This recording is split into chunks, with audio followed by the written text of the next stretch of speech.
He writes while he's talking to you, while he's teaching you. That's the perfect recipe for me. Hi, welcome to my channel. Welcome back to my channel, whichever one suits you.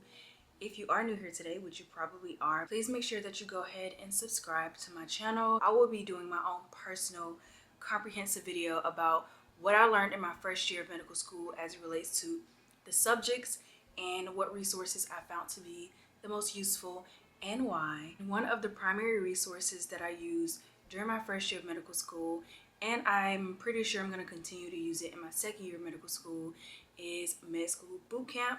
Thank you for sponsoring today's video. One of the best resources that I invested in during my first year of medical school is Med School Bootcamp. And if you're not new to my channel and you've watched any of my med school vlogs, you know for a fact that I have shown, mentioned, and vouched for Med School Bootcamp, especially as a useful tool during your first year. But let me tell you exactly why. If you did not know, which I feel like you know if you're watching this video, Med School Bootcamp offers high-yield videos that covers all of the topics that you'll learn within your preclinical years. I use it primarily for anatomy and histology. In anatomy, they have the identification bank, they have the application bank, and the clinical cases. So it's just very helpful in moving past just a simple memorization. Not only do they have those questions include real donors. So what you're learning in your dissection labs can immediately be translated to what you use to practice. And I mentioned histo because histo is kind of similar to anatomy in the sense where it is a little bit more memorization heavy. And I really feel like bootcamp helped me because, again, you can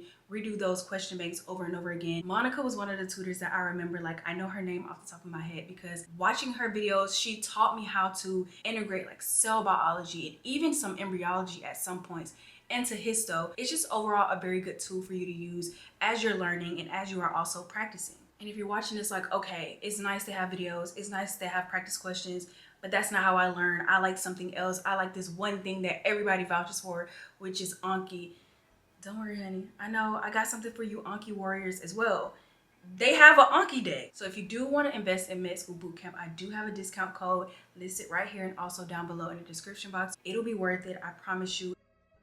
I do feel like I need to tell you how my med school functions. Our curriculum is based on a organ-based system, and we started off with basic principles, and then we go to OS1, which is organ systems 1, 2, and 3. Basic principles for my school is like foundationally learning biochemistry, histology, and also a little bit of cell biology. That is where I'm coming from with why I find certain things to be more helpful. I'm not gonna say it's my favorite, but it's definitely one of my favorites that I've learned throughout the year, which is gross anatomy or just plain anatomy.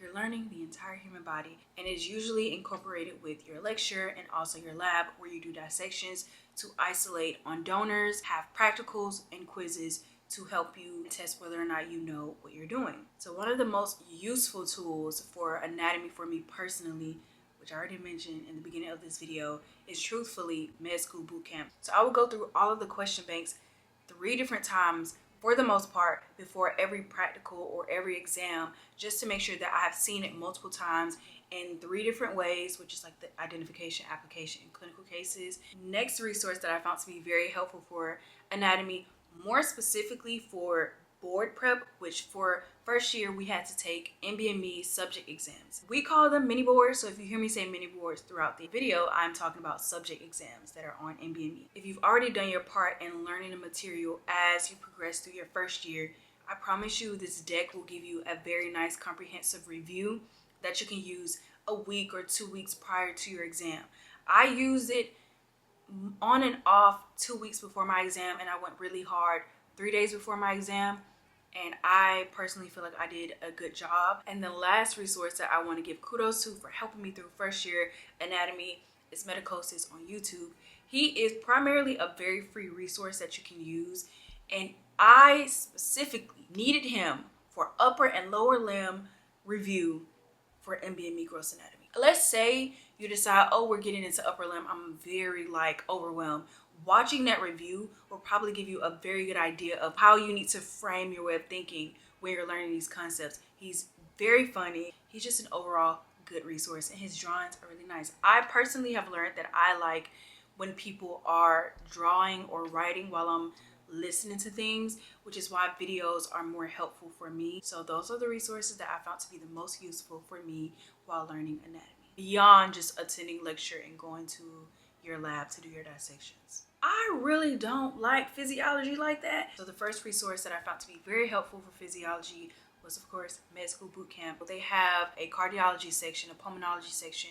So all these sections go across organ systems. And then to have the recall quizzes at the end, for me specifically, for physiology, was very helpful because I'll think, oh, I understand this because I memorized it.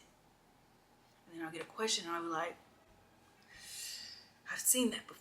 The next resource that I found to be very helpful, more specific to mini board prep, is pretest. Now hear me out. I know people are like, pretest is just so hard, especially if it's your first year, you're just getting exposed to things. But I promise you, if you are prepping for an exam, like an NBME exam, I personally find it to be very helpful to do questions that are a little bit more difficult than what I would be actually testing on, because I have testing anxiety. Beyond it just having great question banks, it also has great explanations. Some people have said that pretest is a little bit too comprehensive, where they'll throw in concepts that are not necessarily going to be covered. However, it doesn't hurt you to learn something new or a little bit more information.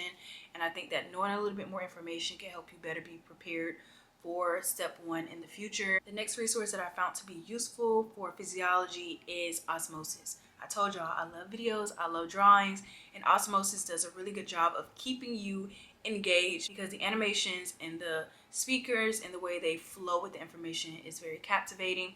I will say sometimes I felt like it was a little bit too broad for certain subjects. However, in general, if you are someone that is like me that likes videos and tend to remember things or understand things better via a video, osmosis is very good for you. Osmosis also have the transcript located at the bottom and the books that they use to create the video, which again is very useful because sometimes you'll see a textbook that is required for your school on there, and I did. And one of the books that I'm talking about is another resource that I found to be very helpful, which is written by Costanzo. I don't know who this person is, but all I gotta say is thank you. Okay, thank you so much. Beyond just Costanzo as a textbook, I also liked the BRS series. I found it to be very good to use after you've already covered the information and kind of moved on from it and you're prepping for an exam or a board exam more specifically. It is very concise, so I don't recommend it necessarily while you're learning the information, because maybe your in-house exams will test things that are not really as high yield, but I think it's very useful for NBME. Next we have YouTubers, Ninja Nerd and Medicosis. Ninja Nerd, he writes while he's talking to you, while he's teaching you.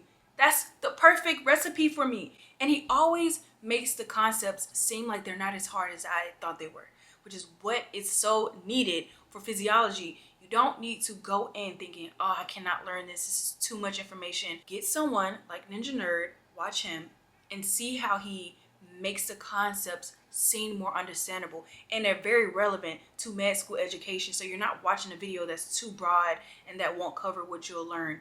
You will more than likely hear him talk about something that was talked about in your lecture or on your PowerPoints or whatever medium your school uses to teach you guys. He's very on point. And Medicosis, again, knows how to teach. If you're not able to afford boot camp or osmosis, or these resources are not given to you via your institution, those two resources I believe will get you through. The third subject that we covered, which I mentioned in basic principles, is biochemistry. I do want to also clarify that we continue to learn biochemistry. However, the bulk of it to give us a foundation was in the beginning. Biochemistry, boot camp. I'm not saying this to be funny or to like drag it. If you go watch my vlogs, you will see that I mentioned and showed boot camp numerous times. I'm so grateful for Paige because she's like the primary person you'll see teaching in the biochemistry tab on boot camp. She taught me how to make notes. And I know this sounds crazy because it's like, I should know how to take notes, you know, I'm in med school. However, I was one of those people that liked complete sentences, you know, just trying to do a little bit too much and was not being very effective and efficient. However, when I was watching her videos, I'm like, I like how she's taking her notes. Like, this seems very useful, very high yield, very to the point, and something that if I was to go back and review it, it would allow me to not waste so much time reading a complete sentence. So I'm thankful for Paige, and just the idea of being able to do those recall questions at the end also helped me because I do not like biochemistry. I do not. Her imaging was also very great. So boot camp for me personally was very useful. I wish I would have integrated it sooner so that I would have done better, but you know, you live and you learn, and I learned. And once I got it, I never looked back. My camera's about to die, so the angle's gonna change because I have to change my battery. I'm so sorry. I don't like the Sony ZV for anything other than vlogging. Because the next resource that I found to be useful while studying for biochemistry, which is what I used primarily before I had boot camp and also in conjunction with lecture notes. I know I'm not going to say this very often throughout the video, but I am also using the PowerPoints and the lectures that I am getting from or being a part of, because I was going to class very regularly in the beginning. This textbook called Mark's Basic Medical Biochemistry. I like textbooks that feel like it gives me just enough information to understand and grasp a concept, and it's pretty useful to learn how to integrate textbooks while you're learning and using other resources, because you don't want to just be solely dependent on bootcamp, for example, or osmosis when your teacher is using a specific textbook, because more than likely the information that is offered within the textbook that they're mentioning that they're using will be something that is testable. The next subjects that I combine together because they're pretty related: histology in combination with cell biology. I love anatomy and I love histology. Okay, so I probably am one of those med students that are like, I love everything everyone hates. I don't know why. I like renal. People hated renal. I hated pulmonology. Actually, a lot of people hated pulmonology, so that's not just me. Either way, what resources were very helpful for me? First and foremost, bootcamp. Specifically, Monica. I know these people names because I was watching them. And I was watching them so much, I'm like, why do I find this to be like super entertaining while also I'm able to absorb the information a lot better?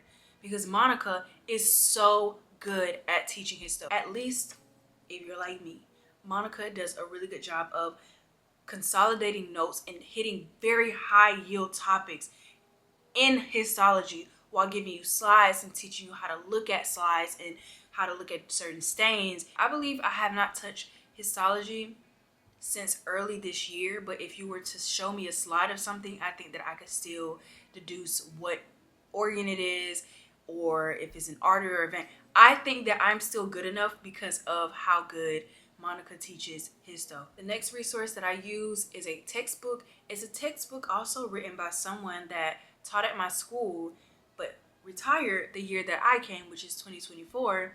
And it is the Histology and Cell Biology Exam Review. That book helped me with the Histology NBME mini board, and it also helped me while I was learning as the year progressed in combination with bootcamp. So I'll have the videos, I'll have my lectures, I'll have lab, and then I'll also have this textbook. In this exam review, you'll have two different type of questions. You'll have a multiple choice question bank, which I think ranges from 800 or 900, and then in the beginning of every chapter, you'll have, I think it's called the max yield, that are free response that requires you to go through the book and read in order to grasp the answer. They do help you out a lot by adding what section the answer will be found in, but it's very useful in just like getting you to look at the book and read something to get the answer for it. The last resource that I found to be very helpful for histology and cell biology is the pretest book for it. Again, it kind of goes into what I was saying when I was talking about the anatomy. Just having a good question bank and explanations will help you be more prepared for these standardized exams. The next subject is embryology. And honestly, I feel like I'm neutral about embryology, but then I do have days where I'm like, I actually don't like embryology. I don't like her. But then I'm like, she's not that bad. So it really just depends on the embryology that I'm learning. I will say we had a really, really good professor for embryology. I found her slides and her presentations to be very concise. However, they were very high yield. What I will say is embryology is very, for me personally, it's hard to kind of picture the orientation sometimes, and a resource that I found to be very useful as a video source outside of just bootcamp, because obviously bootcamp is great and I use it for embryology, but osmosis was really good because they showed you imaging and like orientation. Hopefully you have a good professor teaching you that, because if you do not, I fear you are being set up. Next we have neuroscience.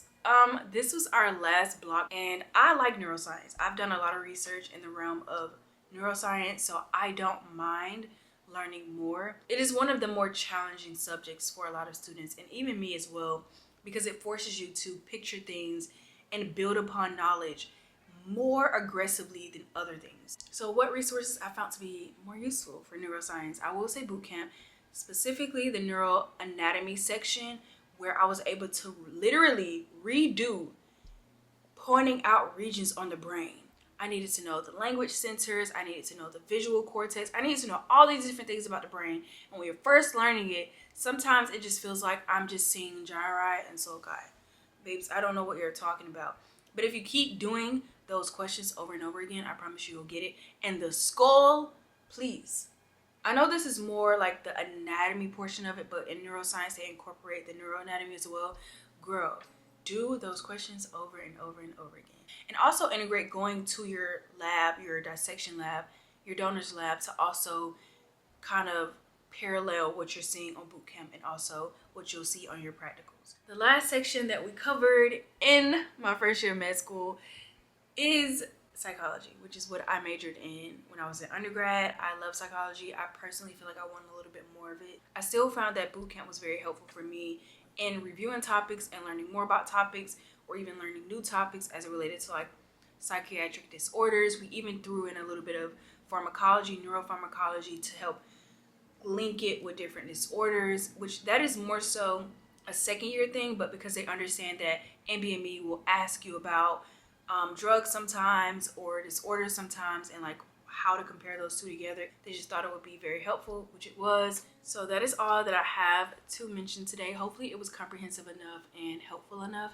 Thank you so much for watching, and I hope that you guys have a good night, because I know I always post these videos at night.